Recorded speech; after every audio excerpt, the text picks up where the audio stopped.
Hello everybody, I'm Christine Danchuk, and today I'll show you Danchuk spinners for your 1957 Bel Air. Back in the day, you could order a large number of options and additions for your 1957 Bel Air, but one of the most popular were the spinners. Installed in the center of the Bel Air full hubcaps, they really made a statement.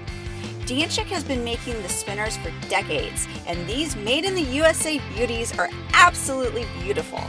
We start with the finest virgin zinc and are made in the USA mold. Once the parts are cast, we treat them to a hand finishing before they go to the plater for a triple-plated, copper-buffed USA chrome job. We then install a set of our Made in the USA spinner emblems with all the proper colors and details.